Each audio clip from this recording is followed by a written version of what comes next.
Coucou les amis, j'espère que vous allez bien, que vous êtes en forme en cette période un peu compliquée pour chacun de nous. Une période qui commence à durer depuis un petit moment et ça monte en crescendo. L'énergie qu'on peut ressentir autour de nous, c'est pas la fête, même si c'est l'été, il fait beau, voilà. Ce qu'on traverse, c'est quand même très compliqué de manière individuelle et de manière collective pour chacun de nous. Alors moi, dans cette tourmente, je me suis dit, tiens, si on allait demander de l'aide là-haut, à qui est-ce que je pourrais demander de l'aide, demander un peu de réconfort, un petit message, un petit mot sympa ou quelque chose qui pourrait nous aider dans cette crise, on va l'appeler comme ça parce que c'est le mot. Et du coup, c'était l'anniversaire de Nelson Mandela, le 18 juillet, donc je me suis dit, bah tiens, si on allait voir le tonton là-haut et lui dire, ok, salut, on a besoin d'aide. Là sur Terre, on est en train de se déchirer les uns les autres, on est en train de devenir fou. La peur de la mort, la peur de la maladie, la peur d'être empoisonné, la peur d'être contaminé par les autres. Enfin voilà, il y a plein de peurs qui remontent et là... c'est un peu le carnage, je ne sais pas si vous voyez un peu dans les réseaux sociaux. J'ai essayé de couper un peu ces derniers jours parce que je voyais trop de violence dans les propos qu'on pouvait s'envoyer les uns aux autres. Voilà, bon, je ne vais pas parler plus longtemps de ça. On va aller direct voir Nelson Mandela. J'ai passé un super moment avec lui. Et il m'a chamboulé, m'a bien retourné et il m'a apporté un éclairage différent sur la manière dont je voyais les choses. Donc j'espère que peut-être ça vous aidera aussi, ou au moins ça éveillera quelques questionnements. Alors, Mandela, Nelson, je contemple cette humanité en pleine effervescence. Page 45, l'Empire des anges. Ensuite, il m'emmène vers émotion, la colère. Ça, c'est dans mes listes à moi, liste des émotions. La colère. Tu vois ce paysage, il est plongé dans la nuit. Demain, il sera baigné de lumière. Page 23, Jade. Et là, je me suis dit, waouh, une petite lueur d'espoir.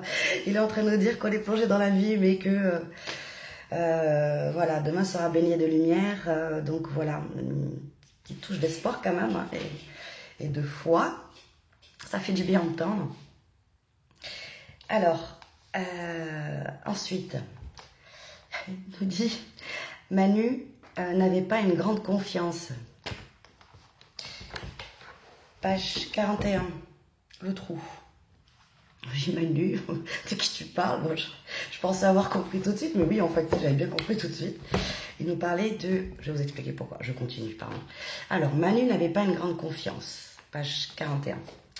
La toute-puissance du macho ou l'impuissance du petit garçon. La force mise au service de la contrainte, pire de la domination. 52 clés pour vivre l'amour, page 62. Alors, bon, là, je me suis dit, c'est un peu gros quand même. Tu nous parles bien de notre cher Manu, notre président. Et là, oui, il me dit oui, mais avec beaucoup de douceur et enfin, une énergie très... bon, alors, comment on ressent les énergies? On le sent très vite, quand vous êtes assis à côté de quelqu'un et il y a une ambiance électrique, ou quand vous rentrez dans une pièce et qu'il y a une ambiance qui ne vous plaît pas du tout, bon, bah, c'est que c'est pas bon. Et quand l'énergie est douce et bienveillante et hyper apaisante, c'est que, voilà, il n'est pas dans une énergie de colère ni de jugement, voilà.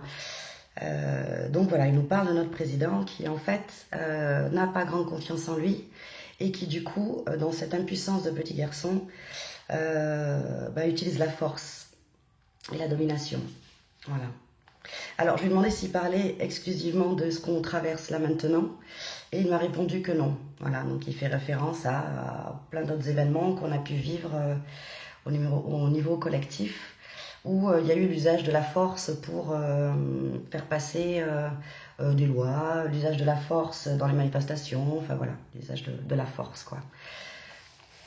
Ensuite, il nous dit, je reprends une formule de l'évêque d'Oran, Pierre Claverie. Le dialogue n'est possible que si j'accepte l'idée que l'autre est peut-être porteur d'une vérité qui me manque. Consentir par avance à rejouer sa vision du monde. l'aventure, page 24. L'aventure, pourquoi faire, page 24. Alors là, il nous parle vraiment à tous, toutes et à tous. Il ne parle pas que du président, il ne parle pas que du gouvernement, il nous parle vraiment à nous tous.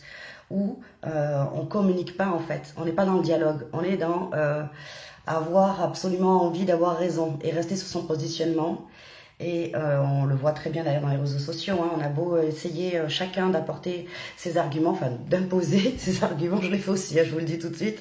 Je suis pas en train de juger tout le monde, je parle vraiment de nous tous, en fait.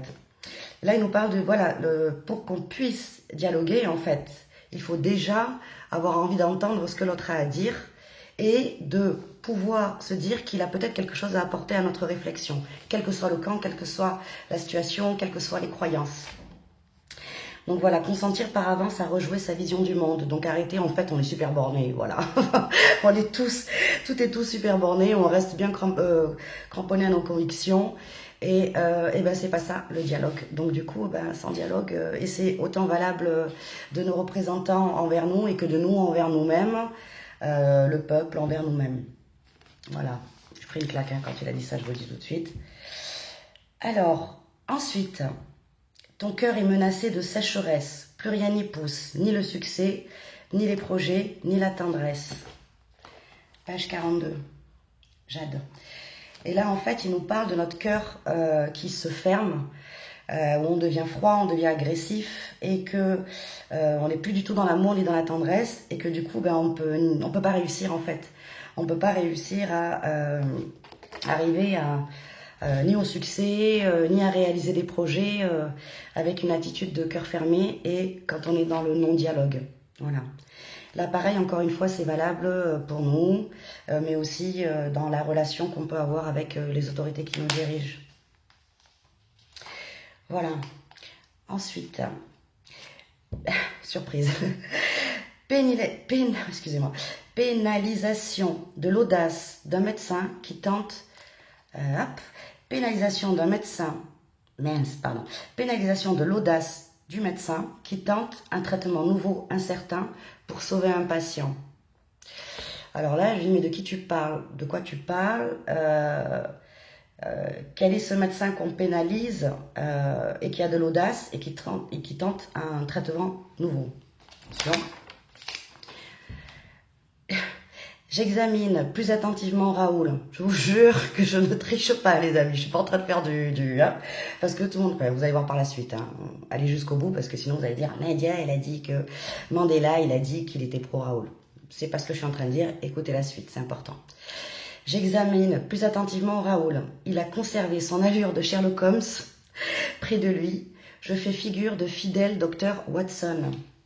Page 52, l'Empire des Anges. Donc, je vous invite à aller vérifier, hein, pour ceux qui ont le bouquin à la maison, ou même d'aller taper sur Internet. J'examine plus attentivement Raoul. Bon, il ne m'a pas trouvé Raoul avec le... Voilà, parce que je ne l'ai pas dans mes livres. Je n'ai pas de livre avec qui parle de Raoul dans mes documents. Mais il a quand même trouvé la phrase qui tue. Hein. Je dis, ok, d'accord. Donc, je lui dis, est-ce qu'il faut aller du côté de Raoul et écouter ce qu'il dit? Et là, il me dit non. Je dis ok. Je dis alors c'est quoi? Qu'est-ce qu'il faut faire? Qu'est-ce qu'il faut faire? Je lui dis est-ce que tu nous conseilles de suivre le vaccin? Et il me dit il faudrait affiner l'analyse. Le domaine médical n'a connu d'avancée qu'au prix de sacrifices douloureux. Page 63, l'aventure.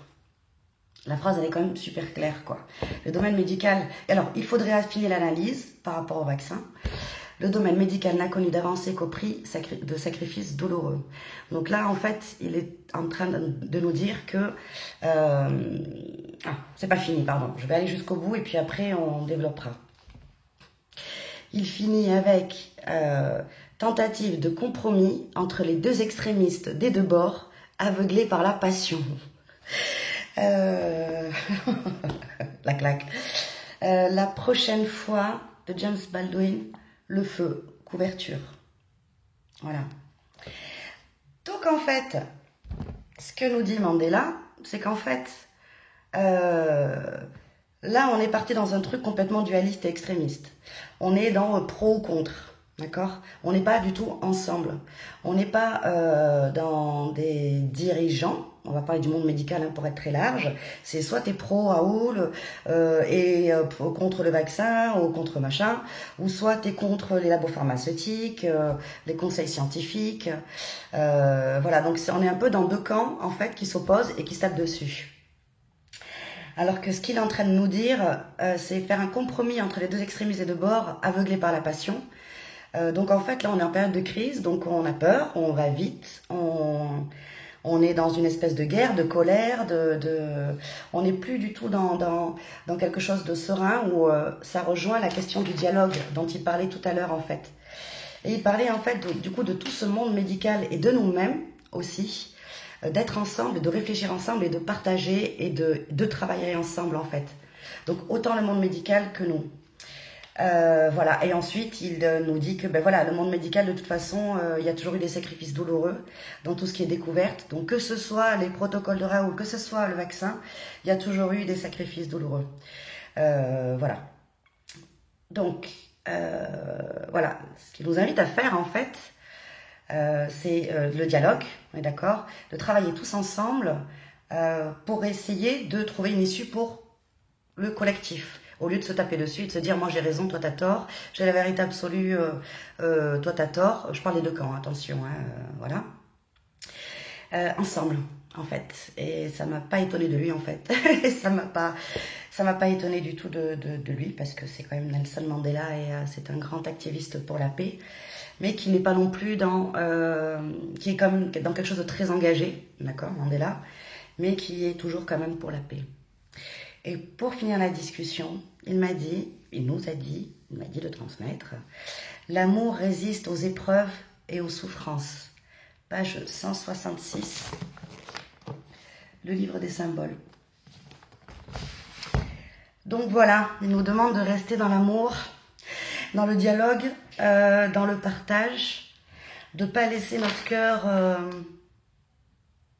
devenir sécheresse, parce qu'on n'y arrivera pas en fait. On n'arrivera pas à ni faire avancer nos projets, ni arriver dans le succès tous ensemble. Voilà, voilà. Bah écoutez, je suis très heureuse de partager ça avec vous. C'est une séance qui m'a beaucoup touchée, parce qu'elle m'a touchée à moi aussi, hein, parce que quand il parlait de le cœur est menacé de sécheresse, tout ça, et la colère, et l'humanité en pleine effervescence, ben oui, moi aussi, je suis en pleine effervescence, moi aussi, je suis hyper triste et super en colère quand je vois qu'on essaye de m'imposer des choses, quel que soit le parti. Je suis hyper triste et en colère de voir mes amis qui se déchirent, des gens que j'aime que je déchire, des gens que je connais pas du tout qui se déchirent. Voilà, parce qu'on est dans la peur, quoi. On est dans la peur. Voilà, voilà. Donc, pour ma petite conclusion à moi, donc d'abord merci Mandela pour cette conversation. Et prenez soin de vous et prenez soin de vos peurs aussi, parce que nos peurs, elles nous font faire n'importe quoi en fait.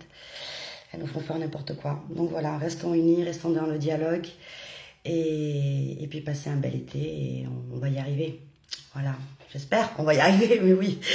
Il nous a dit hein, qu'on était plongé dans la nuit, mais demain on sera baigné de lumière. Donc ben voilà, Inch'Allah. Écoutez, je vous embrasse et à bientôt pour d'autres conversations avec d'autres énergies des copains là-haut. Ciao, ciao.